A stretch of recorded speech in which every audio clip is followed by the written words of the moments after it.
देवे जीव झाला,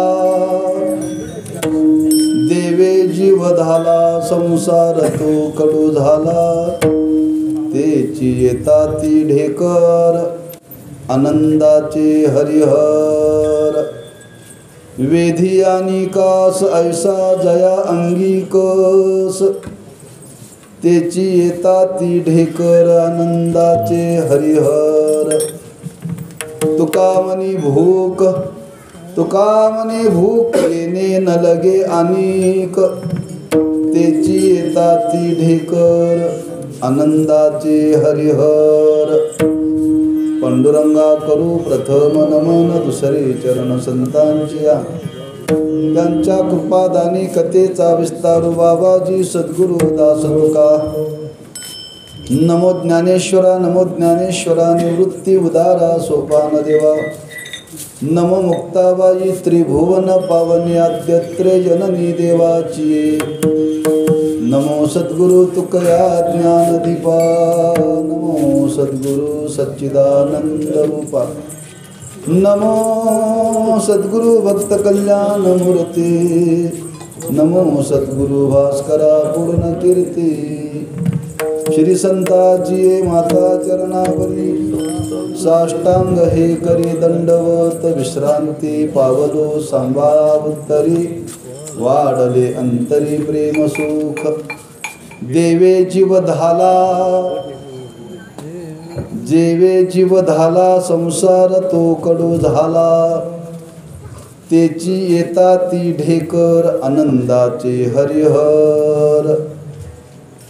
शिवेकरता निवडलेला अभंग श्रीमंत जगद्गुरु श्री तुकोबारांचा असून या अभंगातून जगद्गुरु श्री तुकोबाराय आपला परमार्थिक जीवनातला स्वानुभव या अभंगातून प्रकट करतायत. प्रतिवर्षाप्रमाणे संपन्न होणारा नामोत्सव, ग्रामस्थ भाविक भक्त यरणा या सर्वांच्या सहकार्याने आणि त्या नामोत्सवातील ही आजच्या दिवसाची सेवा आपल्या वाट्याला आलेली आहे. यथामती चिंतन करण्याचा प्रयत्न करू. या अभंगातून जगद्गुरु श्री तुकोबाराय आपल्याला प्राप्त झालेली अवस्था, महाराज म्हणतात की हा जीव देव रूपाला प्राप्त झाला, परिणाम तृप्त झाला. इतका तृप्त झाला, इतका तृप्त झाला की आता संसाराविषयी कुठलीही इच्छा राहिली नाही बरं का. त्याच्याविषयी त्यागाची वृत्ती निर्माण झाली. संसार तो कडू झाला, पण कधी हा जीव देव झाल्यामुळं संसार कडू झाला बरं का. तो हा मला आलेला अनुभव आहे. मी तृप्त झालो, इतका तृप्त झालो, महाराज म्हणतात त्या तृप्तीचे मला आता ढेकर आले बरं का.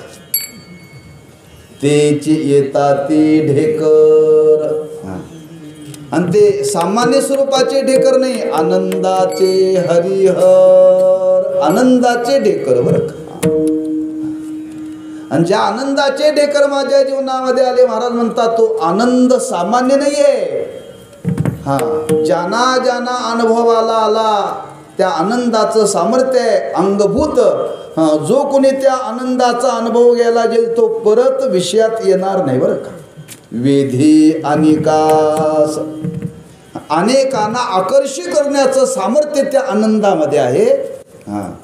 अंगभूत सामर्थ्य आहे. आणि असा आनंद माझ्या जीवनामध्ये मला अनुभवाला आल्यामुळं मी तृप्त झालो, इतका तृप्त झालो आता माझ्या जीवनामध्ये मला भूकही राहिली नाही आणि तहानही राहिली नाही. तुका म्हणे भूक येणे न लगे अनेक, तेची येता ती ढेकर, आनंदाचे हरिहर, असा अभंगाचा भाव आहे. तेव्हा श्रीमंत जगद्गुरु श्री तुकोबाराय या अभंगातून आपला अनुभव सांगण्याच्या मागे हेतू असा आहे की आज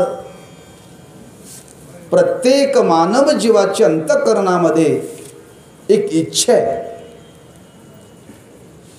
आणि ती अशी इच्छा आहे की आपलं जीवन नित्य तृप्तीला प्राप्त व्हावं.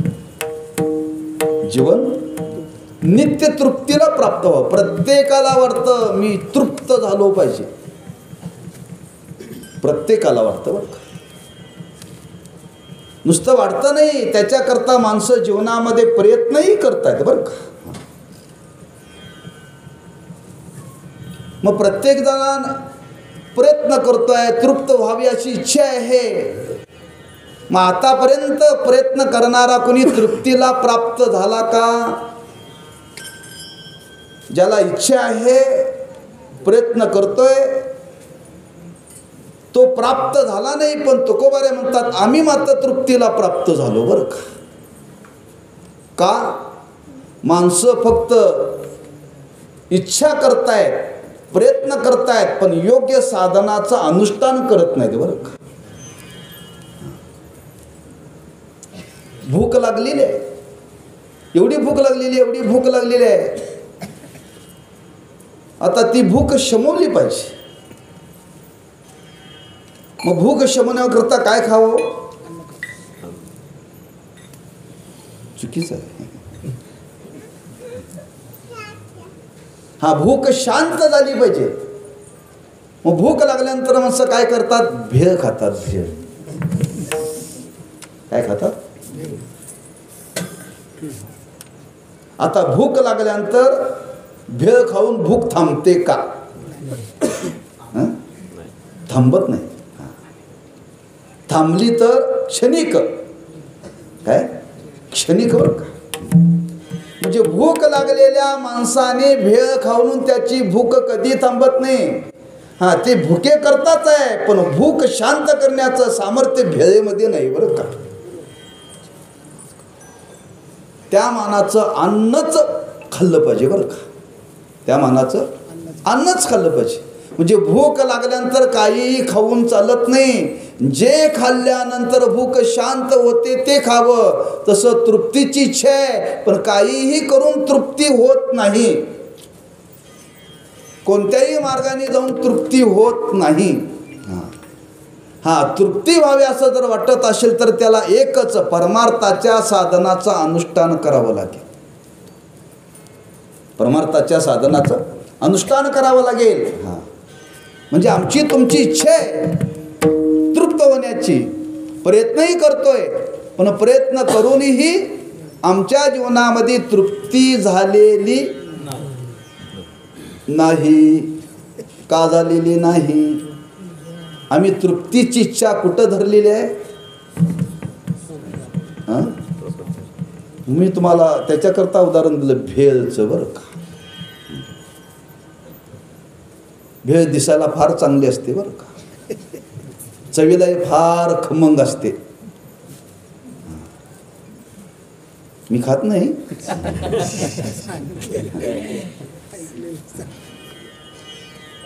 म्हणून त्या भेळच्या गाड्यावरती फार गर्दी असते, लक्षात ठेवा. भेळच्या गाड्यावरती फार गर्दी असते. माणसं तुटून पडतात. आम्ही आश्रमात असताना आमच्या आश्रमातला नियम सेवा करावं लागते. मग ते आमच्या आश्रमाचं तिथं ऑफिस पुण्यामध्ये पार्सल पाठवायचं ग्रंथाचं बरं का. मग ते विद्यार्थ्यांना सेवा म्हणून ते जावं लागायचं. त्यात माझ्याकडे जवळजवळ ते 75% काम होतं बरं का. मग ते पार्सल बांधायचे, मोठे मोठे बंडल बांधायचे, ते उचलायचे आणि ते डेपोला नेऊन टाकायचे. आता त्याच्यावर मला 2-3 विद्यार्थी घेऊन जायचं. मग ते काम केले की भूक लागायची बरं का. एक ज्ञानेश्वरीचं वजन आहे 1.5 किलो. अशा 24 ज्ञानेश्वरीचं एक पार्सल बरं का. आम्ही उचलत होतो बरं का, आता नाही. हां, ती उचलून डोक्यावर घ्यायचं. हां, मग ते काम केलं की आश्रमातून, ते आश्रमातली पद्धत काय, तिथं का डबा बांधून देत नव्हते. आश्रमात मधुकरी आली तर जेवण हो. मग तिथं गेल्यानंतर भूक लागायची. ते मग माझ्याकडे काम, ते पैसे सगळे माझ्याकडे. म्हणजे ते विद्यार्थी म्हणजे पूर्णानुभव, भूक फार लागले हो.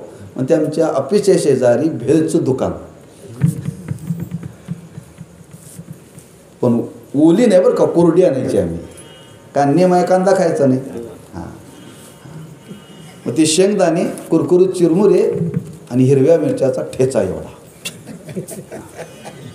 आणायचं होते. आणि ते खायचं. आणखी तासभर गेली ती म्हणा आणखी भूक लागली म्हणायची बरं का. पण ते खाऊन किती भूक शमत नव्हती, पण ती चवीला फार. हा, चुरमुरे हे चवीला फार, पण पोकळ असतं ना, त्यात ताकद राहत नाही. फुंकर मारली की उडतात चुरमुरे. पण ती चवीला फार, पोट भरल्यासारखं वाटतं. जशी भेळ आहे ना तसेच पंचविषय आहेत बरं का. तसेच पंचविषय. जसं भेळ खाऊन पोट भरण्याचा प्रयत्न करतोय, तसं जीव विषयाचा उपभोग घेऊन तृप्ती होण्याचा प्रयत्न करताय. आणि आजपर्यंत विषयाचा उपभोग घेऊन कोणीही तृप्त झालेला नाही. विषय सेविता कोण तृप्त झाला.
विषय सेविता विन करायला घाला की.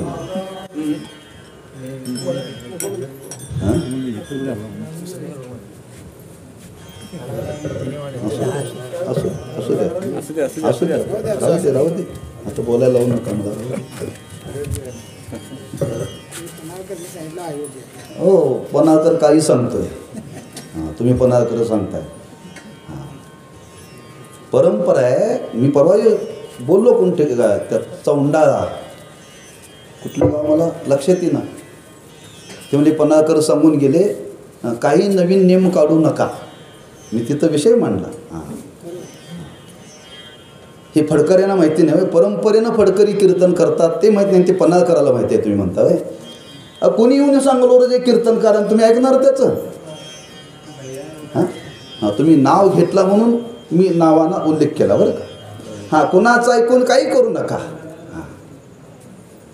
खरा नियम आहे हारच घालून कीर्तनात. हां, घालू नये. हां, मी करणार आहे ती सुरू. त्याच्यावरती कीर्तनच करणार आहे बरं का. जेथे करावे कीर्तन शेवावे अन्न, याच्यावरती कीर्तन करणार आहे मी.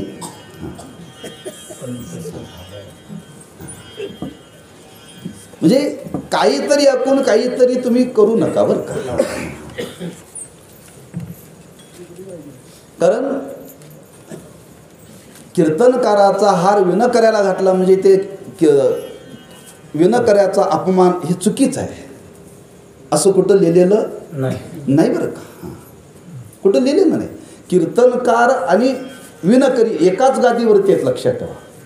दोघांची योग्यता एकच आहे. दोघांमध्ये काहीही भेद नाही आहे. म्हणून मी परवा कुठं झालं ते तुम्ही कीर्तनाच्या शेवटी बोललो, तुम्ही मला आधी बोलायला लावला आता. मी त्यांना सांगितलं कोणाचं ऐकून काहीही करू नका.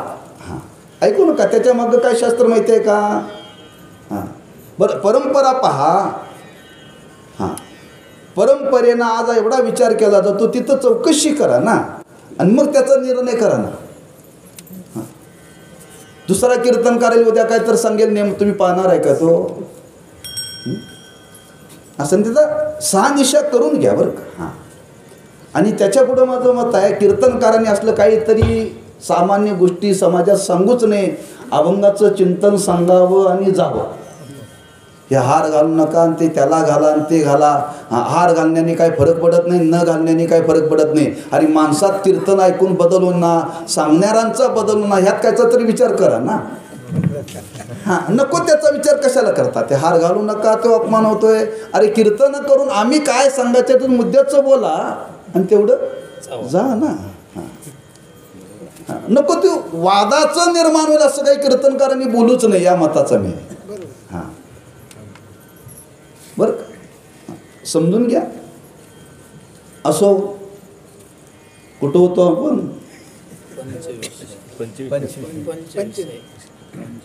ते तुझ्याकडे आल्याकडे गेलो. बरं,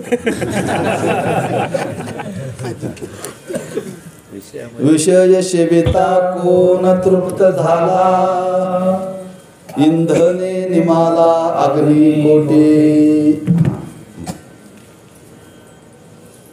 की आजपर्यंत विषयाचं सेवन करून कोणी तृप्त झालेला आहे का? प्रश्न केलाय तुकोबारांनी. कोण तृप्त झाला? हा सामान्य स्वरूपाचा प्रश्न नाही बरं का. सामान्य स्वरूपाचा प्रश्न आहे. या लोकातला विचार घ्या, परलोकातला विचार घ्या, त्रिभुवनातला विचार घ्या. त्रिभुवनामध्ये आजपर्यंत कोणी तृप्त झालेला आहे का? कोण झालेला आहे का? आतापर्यंत विषयाचा उपभोग घेऊन कोणीही तृप्त झालेला नाही. मंत्र तुकोबराय देवाला बोलले, अनिक न लगे माईक पदार्थ, ब्रह्मादिक पदे दुःखाची शिरानी. जरी ब्रह्मदेव जरी त्या पदावरती आरूढ असलेला असला तरी ब्रह्मदेव सुद्धा तृप्त झालेला नाही. इंद्र तृप्त झालेला नाही. जिथं इंद्र तृप्त नाही विषयाचा उपभोग घेऊन, तिथं मृत्यू लोकातला सामान्य जीव तृप्त असेल का? सामान्य असेल का? याचा अर्थ प्रत्येकाची इच्छा आहे तृप्त होण्याची. त्या तृप्तीकरता माणसं रात्रंदिवस प्रयत्न करतायत. या लोकातून त्या लोकापर्यंत जाण्याचा प्रयत्न करतायत. पण तृप्त होण्याकरता कुठल्याही लोकात जायची गरज नाही. तृप्तीच प्राप्त तुम्हाला करून घ्यायची आहे ना. मामा तुम्हाला तृप्ती नाही का नित्य तृप्ती नाही आहे? नित्य तृप्ती नाही. आणि जीवाला नित्य तृप्तीची इच्छा आहे. म्हणून ज्ञानोबांनी तिथं दृष्टांत दिला, इंधने निमाला अग्निकोटे.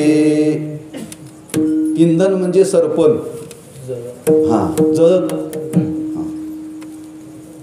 अग्नी शांत होण्याकरता किती मन लाकडं घालावी लागतात हो.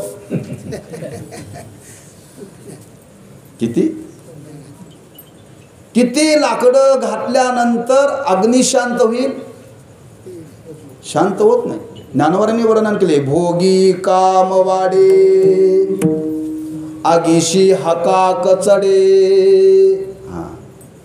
जसं जसं त्या अग्नीमध्ये सरपण इंधन घालावं तसा तसा तसा तसा अग्नी भडकतो. तसं जसा जसा मनुष्य विषयाचा उपभोग घेईल तसा तसा तृप्त होण्याच्या ऐवजी अतृप्त होतो. अतृप्त होतो बरं. म्हणजे विषय सेवनाने मनुष्याचं जीवन तृप्त होत नाही, आतापर्यंत कोणी झालेला नाहीये. पण तुकोबाराय म्हणतात विषयामध्ये तृप्ती नाहीये. मग तृप्ती आहे कशामध्ये? हेच जीवाला कळालेलं नाही. हेच जीवाला कळालेलं नाही. म्हणून ज्ञानोबांनी फार त्याचं सुंदर वर्णन केले. जरा वेगळ्या संबंधाने वर्णन केले, पण संबंध हाच आहे बरं का. ज्ञानोबाराय म्हणतात तैसा हृदयामध्ये मी रामू, असता सर्व सुखाचा आरामो, परिभ्रांताशी कामो, विषयावरी सुखाचा आराम हृदयामध्ये असताना विषयाकडे का तुम्ही धावता? भ्रांत झाले जीव. हा, तृप्त व्हायचं असेल तर आपल्याला बाहेर जायची गरज नाहीये. बाहेर जायची गरज नाहीये.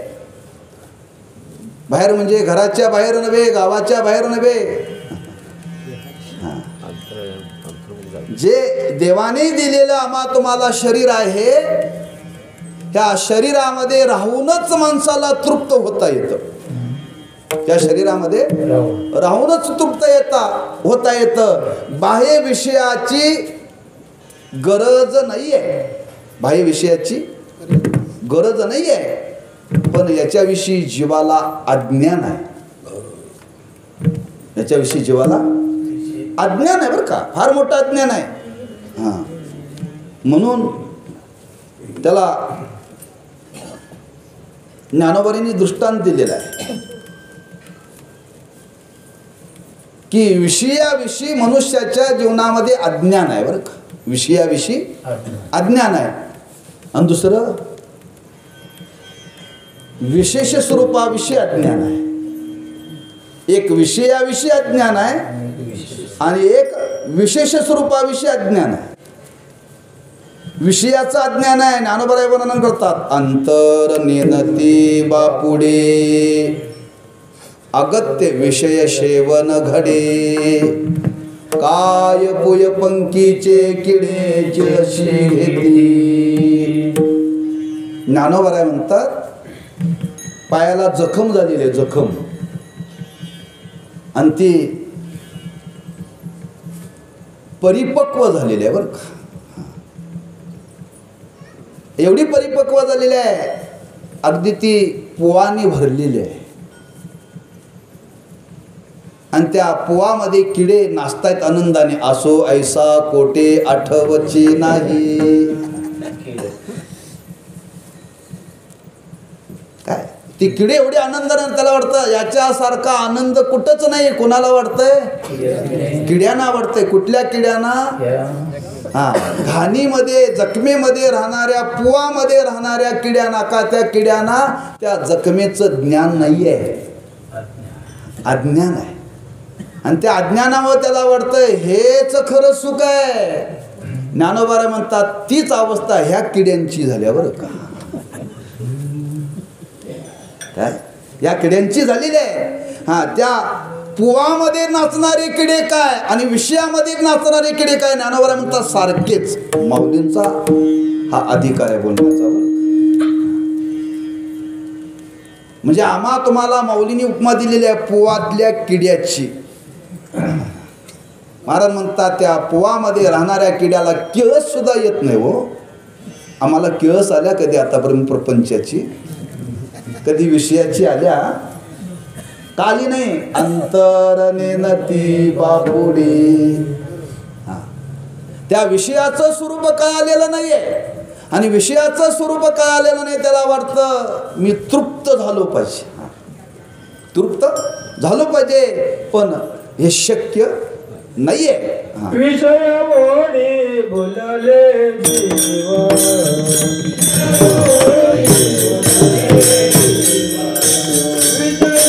बोले बोलले जीवा,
विषय ओढी बोलले जीव.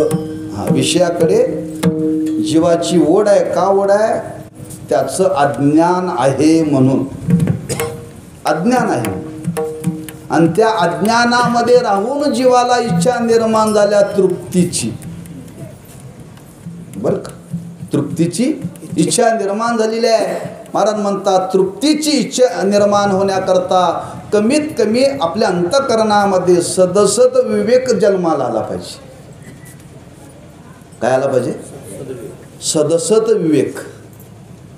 हा विवेक जागा झाला पाहिजे. विवेक जागा झाला तर कुठं तरी आपण त्या साध्यापर्यंत पोचू. साध्यापर्यंत पोचू. हा अज्ञानामध्ये निर्माण झालेली इच्छा माणसं काय करतात? सामान्य विषयामध्ये तृप्ती होत नाही, त्याच्यापेक्षा थोडा वरचा दर्जा बघतात. त्याच्यामध्ये नाही सेवन झाली तर त्याच्यापेक्षा दर्जा बघतात. बरं का? काही लोक म्हणतात आम्ही हॉटेलमध्ये जेवलो, याच्यापेक्षा चांगलं हॉटेल बघा म्हणतात. तिथे जेवल्यानंतर त्याला म्हणतात त्याच्यापेक्षा चांगलं बघा म्हणतात. बरं का? म्हणजे वरच्या लेवलला जातात. बरं का? आम्ही एकदा अमरावतीला कार्यक्रमाला गेलो गुरुवारी महाराजांच्या. गंमत अशी, ज्यांच्याकडे कार्यक्रमाला गेलं त्यांचंच 5 स्टार हॉटेल. बरं का? आणि त्यांनी आमची व्यवस्था केली हॉटेलमध्ये उतरायची. त्या हायफाय खोल्या सगळ्या. ते आम्हाला जेवायला बोलवायला नाही. म्हणजे म्हणलं आम्ही जेवत नाही हॉटेल. नाही हो, हे हॉटेल हायफाय बरोबर असेल. अहो ज्यांच्या घरी महाराज उतरले ना तो वारकरी मनुष्य, त्यांचंच हॉटेल आहे. म्हणजे त्यांचं जरी हॉटेल असलं तरी आम्ही हॉटेलमध्ये जेवत नाही सांगितलं. अहो हायफाय आहे तुमच्याकरता शुद्ध, म्हणजे नाही चालत म्हणून सांगितलं. फक्त राहिलो आम्ही तिथं. एक रात्रच होती. 1990ची गोष्ट आहे. बरं का? नुकताच मी 87ला आळंदीला गेलो होतो. मला त्यातला भाव सांगायचा आहे. जर संस्कार नसते तर जेवला असतो. बरं का?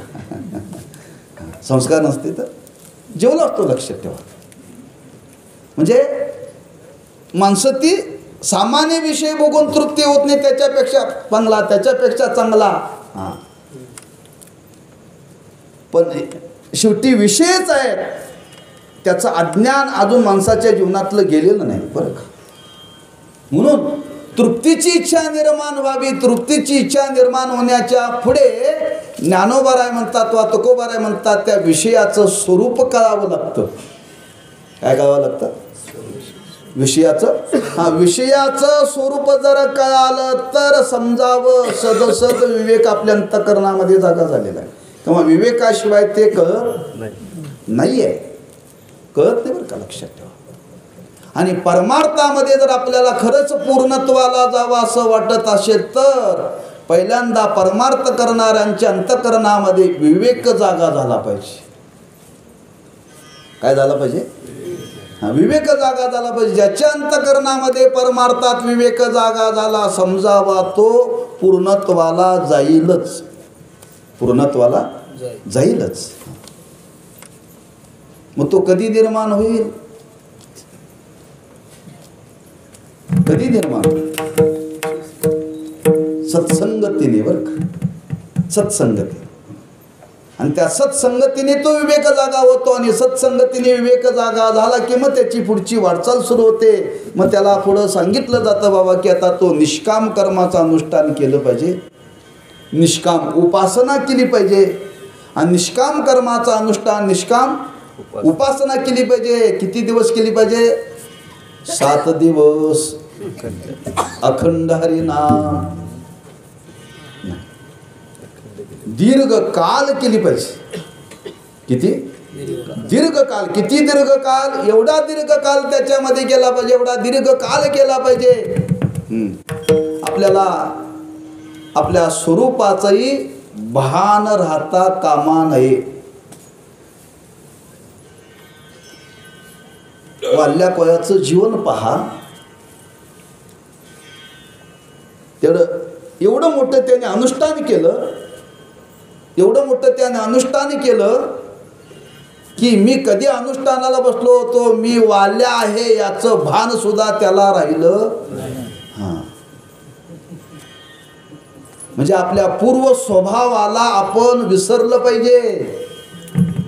हां, पूर्व संस्कार आपल्या जीवनातले गेले पाहिजेत. लक्षात ठेवा, एवढी साधना घडली पाहिजे. मी पूर्वी इकडे येण्याच्या अगोदर घेत होतो याचं स्मरण सुद्धा राहता कामा नये.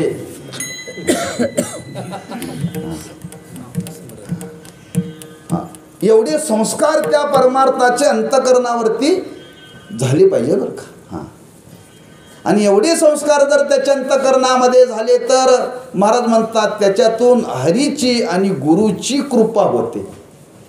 हरीची आणि गुरुची कृपा होते.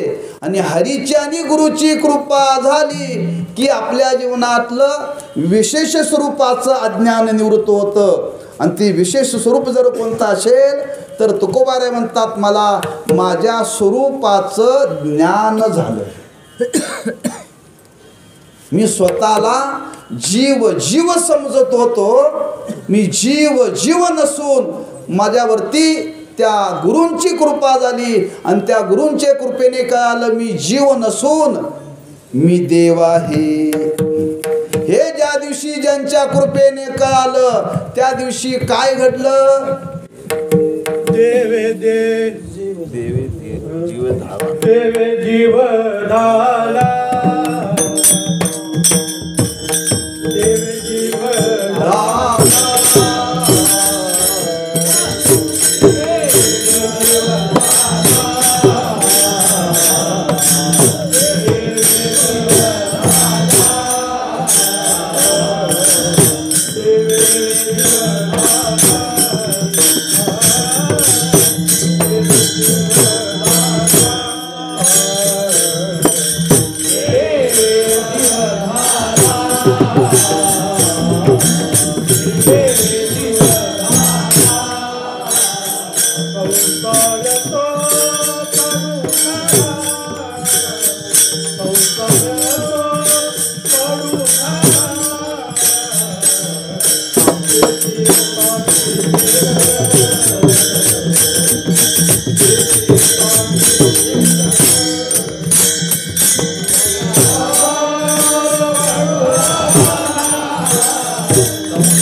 Thank you.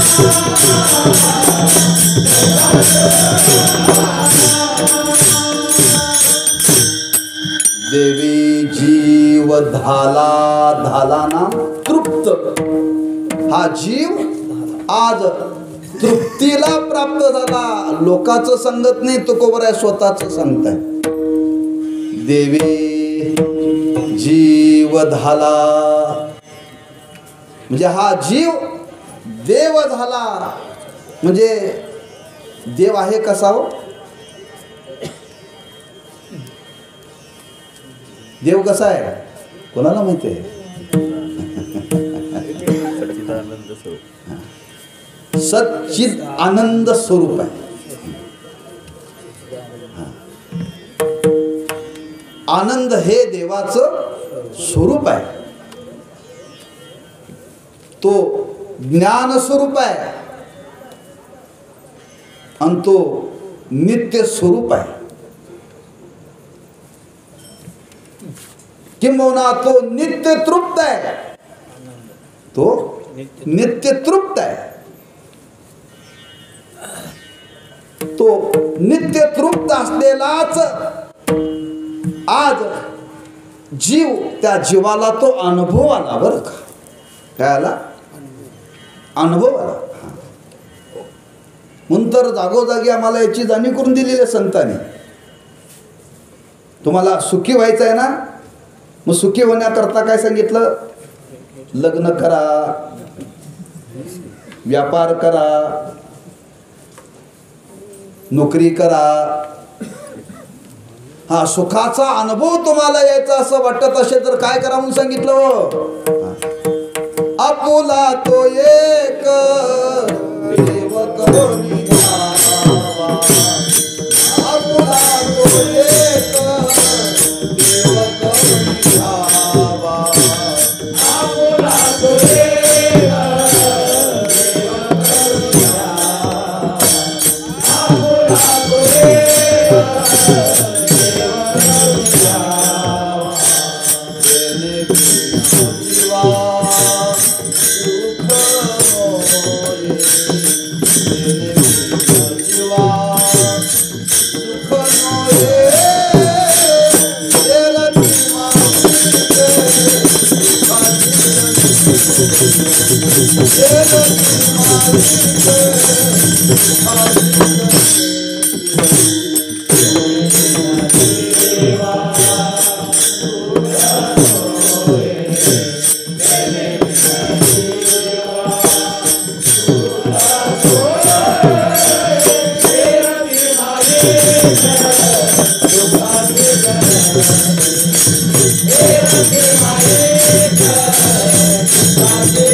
जीवा सुख नोहे.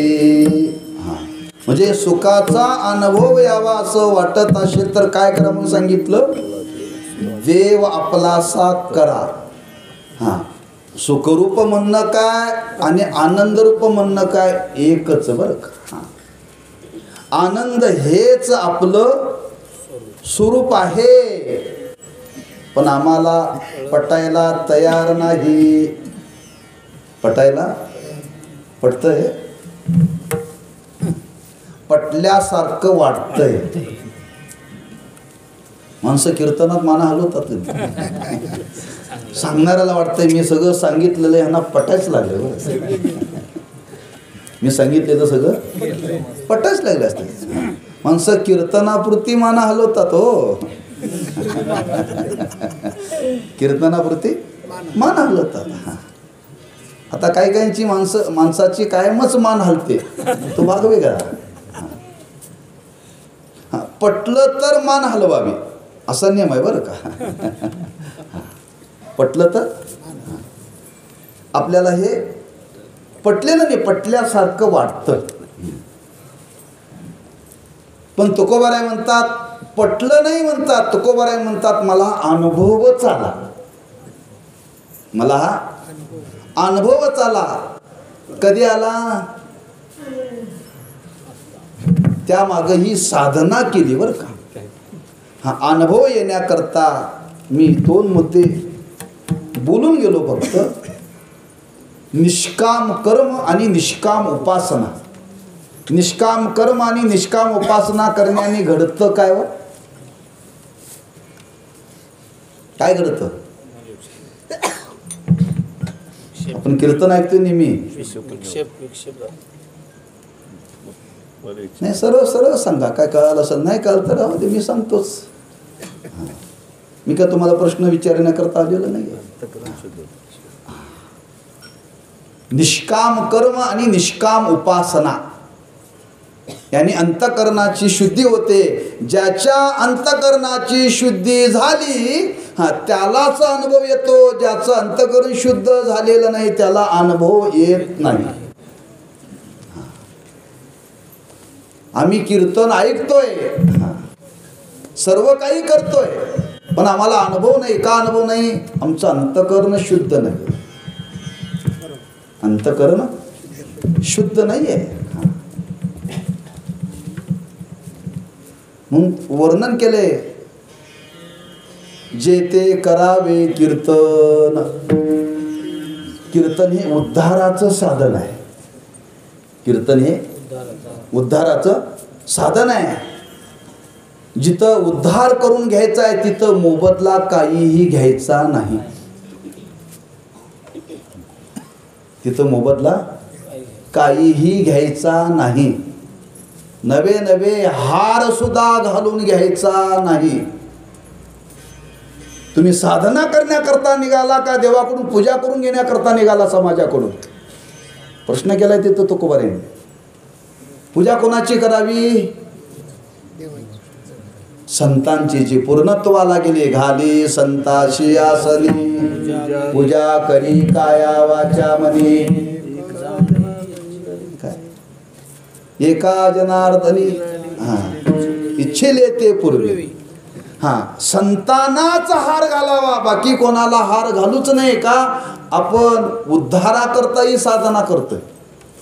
आणि उद्धाराकरता करणं म्हणजे अंतकरण शुद्धी करता. आणि अंतकरण शुद्धी करण्याकरता निष्काम कीर्तनी निष्काम भावनेनं केलं पाहिजे. म्हणून कीर्तन झाल्यानंतर पाया पडून सुद्धा घ्यायचं नाही. नारळही घ्यायचा नाही, खालूनही घ्यायचं नाही आणि वरूनही घ्यायचं नाही. मी अभ्यास करणार आहे, बघू किती यश येत आहे. करायचं आहे आपल्याला. संतांनी सांगितलेला विचार आहे. उद्धाराकरता साधना आपल्याला करायचे, लोकाकरता आपल्याला साधना करायची नाही. बरं का? सांगण्याचा भाव आहे अंतकरणाची शुद्धी झाली की त्या शुद्ध अंतकरणामध्ये अनुभव येतो. बरं का? आणि तो अनुभव आला. तुकोबाराय म्हणतात ही साधना केली आणि साधना करून त्या साधनेतून अनुभव आला. काय अनुभव आला? हा जीवच देव आहे. जीव हा देवापासून वेगळा नसून जीवच देव आहे. मग देव कसा आहे? सच्चिदानंद. हेच देवाचं जे स्वरूप आहे, हेच जीवाचं स्वरूप आहे. हे ज्या दिवशी मला कळालं त्या दिवशी महाराज म्हणतात झाला, म्हणजे तृप्त. मी तृप्त झालो. महाराजांनी एक ठिकाणी वर्णन केले, खरंच ज्याला तृप्ती आली ना, धाला अनिकाचे नेने तान भूक, सुख पाहे सुख आपुलिया. ज्याला हा तृप्तीचा अनुभव आला तो जगाकडे पाहत नाही, आपल्याच जीवनामध्ये पाहतो. काय आपल्याला आलेला अनुभव आहे, आपण या अवस्थेला कसे प्राप्त झालो, आपण या अवस्थेला कसे प्राप्त झालो. आणि ही अवस्था तुकोबारे म्हणतात माझ्या जीवनामध्ये परमार्थाची साधना करून ही अवस्था प्राप्त झाली. त्याच्यापूर्वी केलेली साधना आहे, फार मोठी साधना आहे. महाराजांचे अभंग तुम्ही पहा साधनेच्या बाबतीत. सर्वांच्या परिचयाचा अभंग आहे. याजसाठी केला होता अट्टाहास, शेवटचा दिस गोड व्हावा. याच्याकरता तुकोबारे म्हणतात मी प्रयत्न केला आणि तो प्रयत्न माझ्या जीवनामध्ये सफल झाला बरं का. जी जीवाला नित्य तृप्तीची इच्छा आहे महाराज म्हणतात ती आम्हाला इच्छा पूर्ण झाली, आम्हाला त्याचा अनुभव आला. आणि अनुभव आला महाराजांना विचारलं कशावरून, ज्याला नित्य तृप्तीचा अनुभव आला. महाराज म्हणतात नित्य तृप्तीचा अनुभव आल्यानंतर त्याच्या जीवनामध्ये प्रपंचाविषयी विषयाविषयी त्यागाची इच्छा निर्माण होते. संसार तो कडू झाला. नित्य तृप्त झालेला मनुष्य संसारामध्ये रमत नाही बरं का. त्याच्या अगोदरचं वर्णन केले ज्ञानोबाऱ्याने. मग माणसं संसारामध्ये रमतात कधी हो, विषयाचा पडी पाडू, गोड परमार्थ लागे कडू, कडू विषय तो गोडू जीवाशी झाला. ज्याला हा अनुभव आला नाही ती माणसं परमार्थाला नावं ठेवतात. ती माणसं परमार्थाला नावं ठेवतात. गोड परमार्थ लागे कडू. ज्ञानोबारे म्हणतात तुकोबारे म्हणतात आमच्या जीवनात उलट घडलं, संसार तो कडू झाला. आम्हाला परमार्थ कडू लागा लागला जीवाला. आणि तुकोबारे म्हणतात आम्हाला आता संसार कडू लागायला लागला बरं का. संसार कडू लागला. कधी लागतं साखर कडू, कधी लागते हो नाही, ताप आल्यावर. ताप आल्यानंतर साखर कडू लागते. शुगर वाढल्यानंतर शुगर गोडच लागते, कडू लागत नाही बरं का.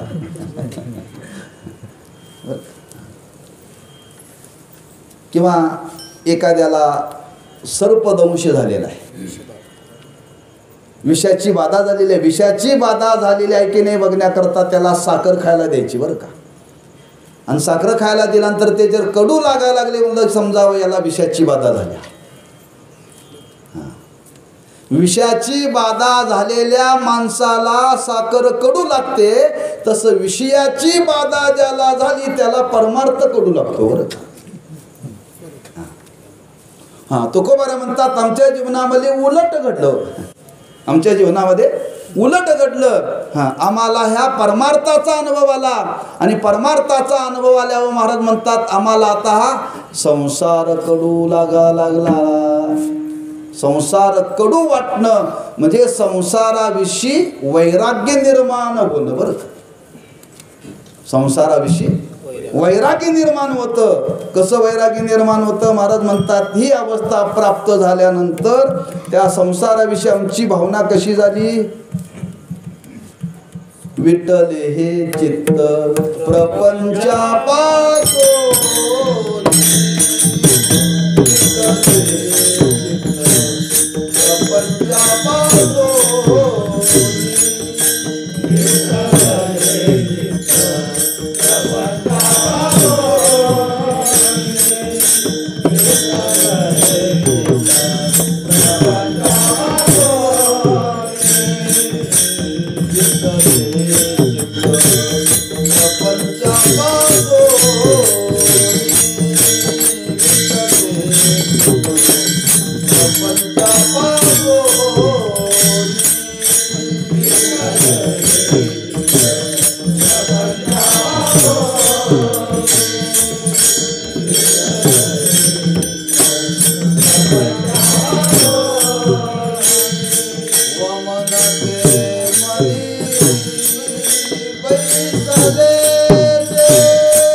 प्रपंचापासूनी वमन ते मनी बैसलेशे.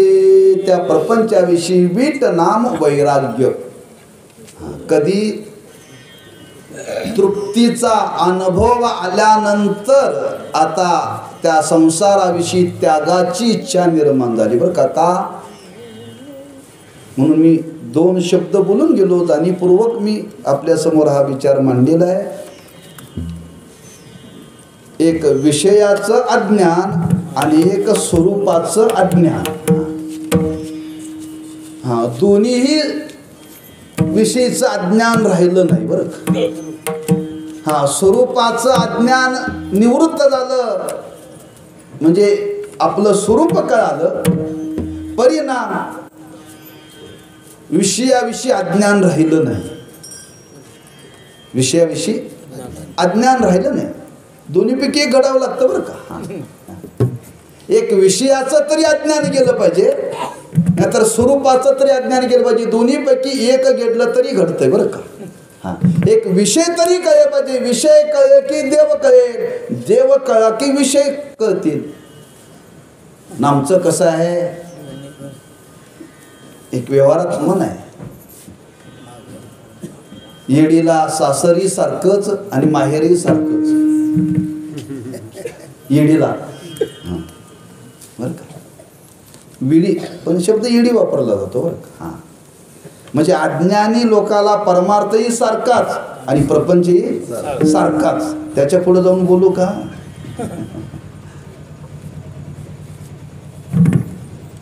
जे वारकरी नाहीत त्याला माहीही सारखीच आणि सप्ताही सारखाच.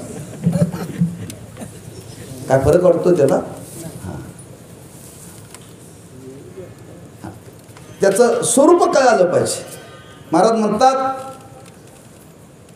मला ते स्वरूप कळालं आणि स्वरूप कळालं म्हणजे नाम त्याचा अनुभव आला. आणि अनुभव आल्यावर महाराज म्हणतात सहज माझ्या जीवनामध्ये आता घडलं. संसार तो कडू झाला, त्याच्याकरता आता काही स्वतंत्र करावं लागत नाही. करावं लागत नाही, लक्षात ठेवा. आपाप त्या विषयाविषयी वैराग्य निर्माण झालं. वैराग्य निर्माण झालं म्हणजे हे विषय म्हणजे आता हे उरोहिणीचे जळ जैसे. उरोहिणीचं जळ माहिती आहे ना, मृगजळ. हा, ती दिसायला का असायला, दिसायला असायला नाही बरं का. पण हे कोणाला कळतं, मृगाला कळतं का आम्हाला कळतं, आपल्याला कळतं. मृगाला कळत नाही. ते मृग ऊर फाटेपर्यंत पळतय, ऊर फाटेपर्यंत पळतय. हा, मृगजळ. पाणी मिळेल ते पुढं आणि हे याच्या मागं, ते पुढं याच्या हे मागं. तेच वर्णन तुकोबारांनी केले. हा, सर्व सुखाची आशा जन्म गेला. सुख पुढं आणि आपण मागं, सुख पुढं आणि आपण मागं. कुठंपर्यंत, वरपर्यंत. तिथं गेले की तिथून पुन्हा खाली येतंय परत बरं का. हा, रोहिणीचे जळ जैसे. हा, रोहिणीच्या जळाच्या ठिकाणी फक्त पाण्याचा आभास आहे, पाणी नाही आहे. हा, तुकोबाराय म्हणतात ते मला आज कळालं, हे विषय सुखरूप नाहीत बरं का. संसार तो कडू झाला. हा, त्या संसाराविषयी वैराग्य निर्माण झालं, त्यागाची वृत्ती निर्माण झाली. आतापर्यंत ज्या विषयामध्ये मी राहत होतो, ते विषय आतापर्यंत तृप्त करू शकले नाहीत. का करू शकले नाहीत, सामर्थ्य त्यांच्याजवळ नाही. त्यांच्याजवळ ते सामर्थ्यच नाही आहे. मग त्या स्वरूपाची ओळख झाल्यानंतर महाराज म्हणतात मला हा अनुभव आला, आणि अनुभव आल्यानंतर ज्ञानोबांनी वर्णन केले, आत्मसुखाची या गुडिया विटेस जो का सकळ विषया, जयाच्या ठाई इंद्रिया मानो नाही. एकदा हा अनुभव आला, अनुभव आल्यानंतर तुम्हाला विषयाला पाहिल्यानंतर तुमच्या मनातही कधी येत नाही बरं का.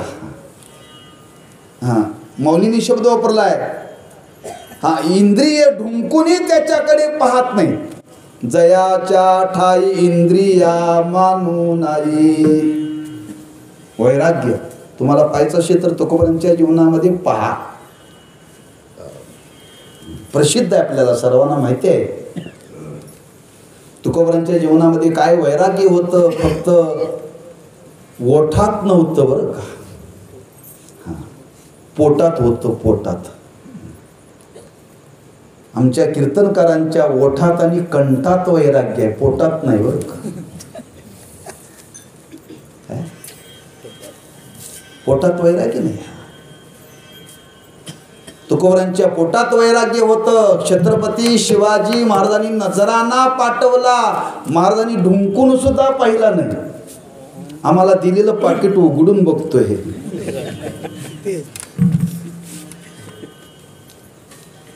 ती आलेला नजराना सुद्धा पाहिला नाही. काय वैराग्य असेल हो?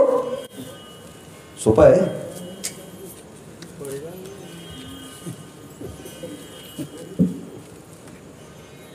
बरं, कोणी सामान्याने पाठवला नव्हता. काय छत्रपती राजेने, धर्मनिष्ठ असणारा राजा, धर्मनिष्ठ असणारा राजा.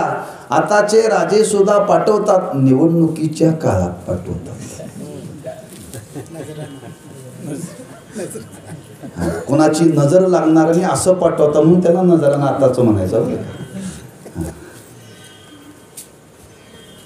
एवढा मोठा नजराना पाठवला तरी महाराजांच्या मनामध्ये सुद्धा त्याला शिवण्याची इच्छा निर्माण झाली नाही.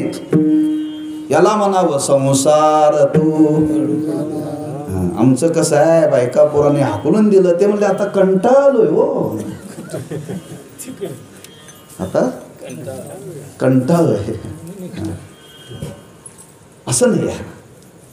आणि तुकोबाने म्हणतात ही माझ्या जीवनामध्ये अवस्था प्राप्त झाली, आणि ही अवस्था प्राप्त झाल्यानंतर महाराज म्हणतात आनंदाला काय आता पूर आला. पूर हो, आनंदाला पूर आला की त्या उसळ्या येतात बरं का, वर उसळ्या येतात. तसं महाराज म्हणतात आम्हाला हा तृप्तीचा ढेकर आला. ढेकर आला की तो आणावा लागतो का अनावर्तेने बाहेर येतो? अनावर्तेने बाहेर येतो, तो आणावा लागत नाही. तुकोबारे म्हणतात आमच्या जीवनामध्ये अवस्था प्राप्त झाली, आम्हाला तो आनंद अनुभवाला आला, आणि आनंद अनुभवाला आल्यानंतर महाराज म्हणतात आमची आता ही वाणी आम्हाला आवरली नाही, अनावर्तेने शब्द बाहेर पडले. त्याची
तेची येता ती ढेकर. तेची म्हणजे महाराज म्हणतात आनंदाचा अनुभव आल्यामुळं ढेकर आनंदाचे.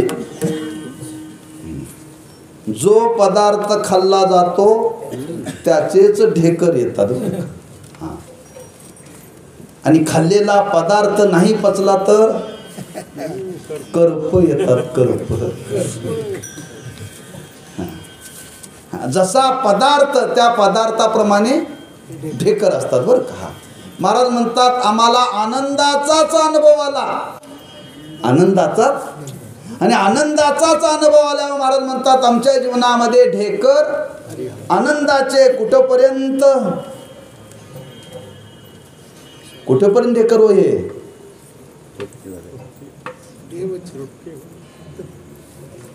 त्रैलोक्यापर्यंत.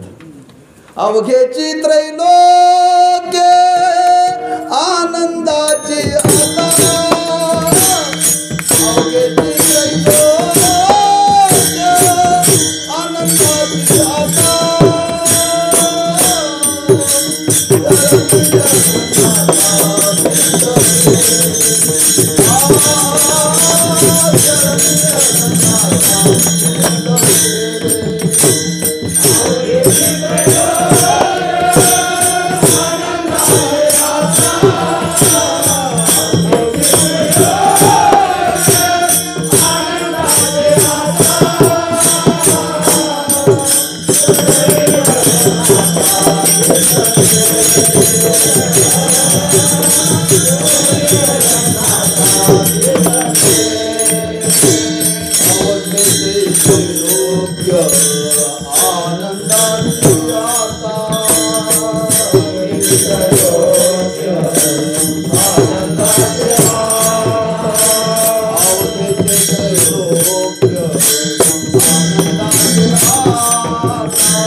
त्रैलोक्य.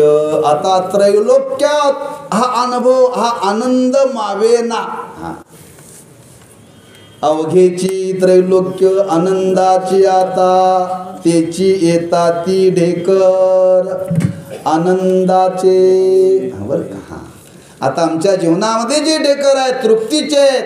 आणि ती तृप्ती कुठली आनंदातून प्राप्त झालेली. आणि तो आनंद कुठला उसना आणलेला नव्हे. स्वरूपभूत. आणि स्वरूपभूत असलेला आनंदच आज आम्हाला अनुभवाला आला. म्हणून तर महाराजांचे आणखी ठिकाणी उद्गार आहेत. गाऊ नाचू विठू तुझा करू अनुवाद. जिकडे पाहे तिकडे सर्वमय गोविंद आनंद रे विठोबा. झाला माझे मनी देखिली लोचनी. आनंद रे विठोबा झाला माझे मनी आनंदाचे. आमच्या जीवनामध्ये जे आम्हाला ढेकर आले ते आनंदाचे नाम तृप्तीचे आले. महाराजांना विचारला महाराज तो आनंद कसा आहे. महाराज म्हणतात तो आनंद असा आहे सर्वांना आकर्षित करणारा आहे, सर्वांना आकर्षित करणारा आहे. हां, एकदा त्या आनंदाचा तुम्हाला अनुभव आला ना, हां, पुन्हा आपली विषयाकडे इच्छा होणारच नाही. मग त्या आनंदाचं वर्णन करताना तुकोबाराय म्हणतात, वेधी अनिकास ऐसा अंगी जया कस तेची येता ती ढेकर आनंदाचे हरिहर. आणि असे आनंदाची तृप्ती झाल्यामुळं महाराज म्हणतात नित्य तृप्तीला प्राप्त झालो. आणि नित्य तृप्तीला प्राप्त झाल्यानंतर महाराज म्हणतात आता आमच्या जीवनामध्ये आम्हाला आता भूकही नाही आणि आता तहानही नाही. तुका म्हणे भूक येणे न लगे अनेक तेची येता ती ढेकर आनंदाचे हरिहर विठोबा.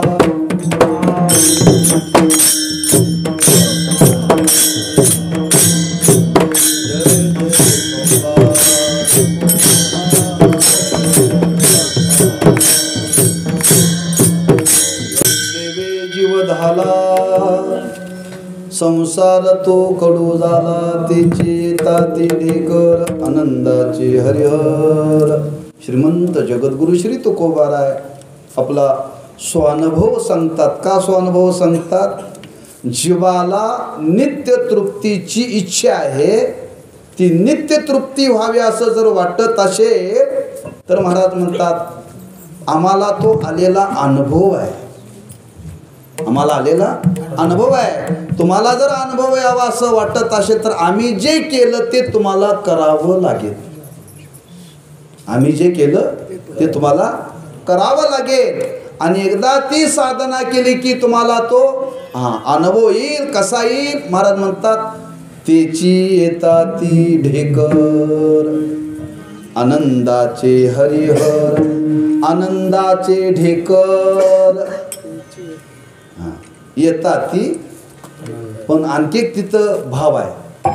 आनंदाचे हरिहर येतात ती ढेकर. एक आनंदाचे ढेकर येतात आणि दुसरा एक आनंदाचा ढेकर आहे बरं का. की आतापर्यंत हरी आणि हर हे वेगळे आहेत असं वाटत होतं. हरी आणि हर हे दोन नसून एकच आहेत असा ज्यावेळी आलेला अनुभव, त्या अनुभवाच्या मागं असलेला आनंद, तो आनंद आज आमच्या मुखातून बाहेर पडला बरं का. म्हणजे आतापर्यंत भेदाची जी वृत्ती होती ती निघून गेली आणि अभेदाची वृत्ती निर्माण झाली. अभेदाचं ज्या दिवशी माणसाला ज्ञान होतं त्या दिवशी माणसाला आनंद होतो आणि तो आनंदाचा ढेकर आमच्या जीवनामध्ये आला. आनंदाचे हरिहर. आणि जो आनंदाचा आम्हाला अनुभव आला, महाराज म्हणतात तो अनुभव आनंदाचा आला. तो आनंद कसा आहे? प्रापंचिक जीवनामध्ये आपण जो मानतो त्या पद्धतीने नाही बरं का. थोडंसं 5 मिनिटं घेतो, तशी वेळ संपल्या माझी. पण पुढचं चरण कळण्याकरता मी आपल्याला सांगतो. नाही सांगितलं तर ते कळणार नाही.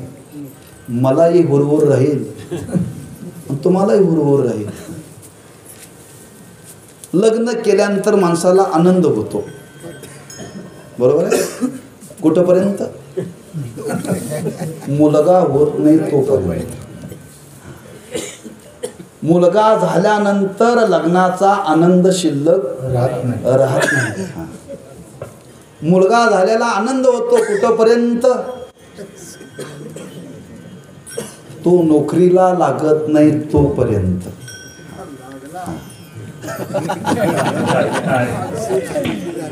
एकदा नोकरीला लागला, पैसे मिळवायला लागला की झालेला आनंद राहत नाही. त्याला वाटतंय झाला नसता तर बरं झाला असता. आमच्या विनोकर महाराजांनी ते आधी बोलून दाखवलं.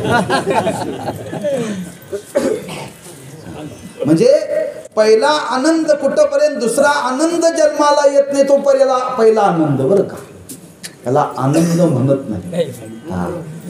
तुकोबारांना सांगायचं आहे, मला जो आनंदाचा अनुभव आला हा तो परमात्मा स्वयंभू आनंद रूप आहे, स्वयंभू आनंद रूप आहे. त्याच्या ठिकाणी एवढं मोठं आकर्षण आहे, कोणीही त्या आनंदाला आकर्षितच होईल बरं का. कोणी त्या आनंदाला आकर्षित होईल आणि एकदा त्या आनंदाला आकर्षित झाला की पुन्हा तो विषयाकडे हा. म्हणून महाराजांनी वर्णन घे, वेधी आणि कास ऐसा अंगी जया कस. कस म्हणजे सामर्थ्य.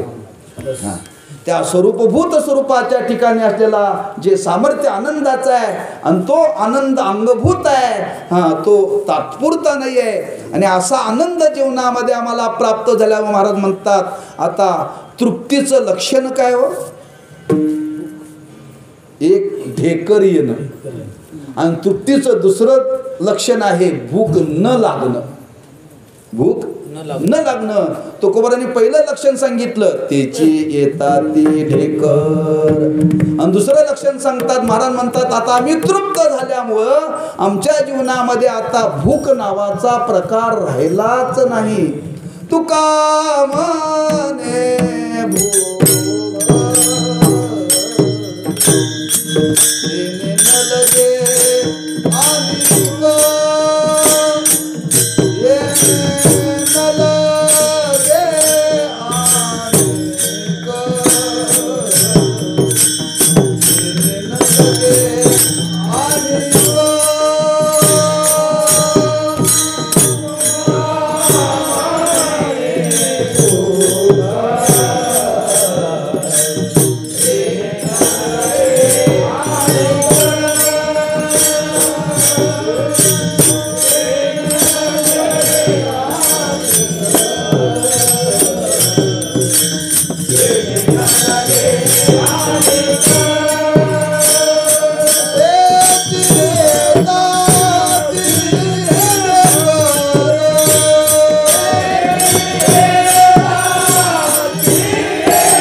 अनिक. अनिक म्हणजे ताण.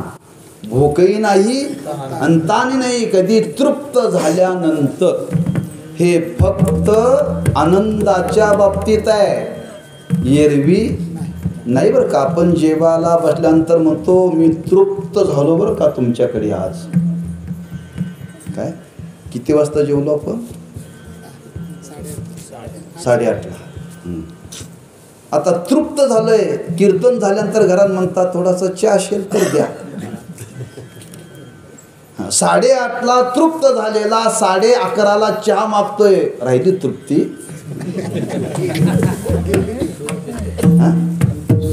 आम्ही फक्त 3 तासाच सांगितले बरं का. मग तृप्तीचं लक्षण काय नेमकं, त्यातला बारकावा लक्षात ठेवा बरं का.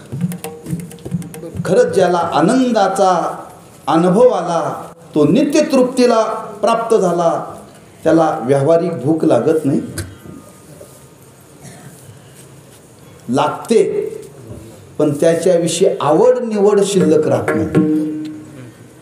आवड निवड तो आता विचार करतोय, हा प्राणमय कोश आहे, अन्नमय कोश आहे, ह्याला जगवण्याकरता जेवढं लागतं, मग ते मीठ कमी असलं तरी चालतं, अळणी असलं तरी चालतं, फोडणी न टाकलेलं असलं तरी चालतं, ह्याला जगवायचं आहे. हां, पण तो जेवताना म्हणतो मीठ कमी आहे. हां, चांगली फोडणी टाकलेली नाही, समजावं अजून तृप्ती नाही. हां हां, एकदा हां येणे न लगे. हां, अहो अन्नाविषयी आता आवड निवड राहिली नाही. जगवण्याकरता खाणं वेगळं आणि जगण्याकरता खाणं वेगळं बरं का. हां हां, जो नित्य तृप्तीला प्राप्त झालेला आहे म्हणून तुकोबाराय म्हणतात काय खातो आम्ही. हे तृप्तीनंतरची उद्गार आहेत बरं का. म्हणून तुकोबाराय म्हणतात आमच्या जीवनामध्ये आता भूक राहिली नाही. तुका म्हणे भूक येणे न लगे अनेक, तेची येता ती ढेकर आनंदाचे हरिहर ज्ञानेश्वर.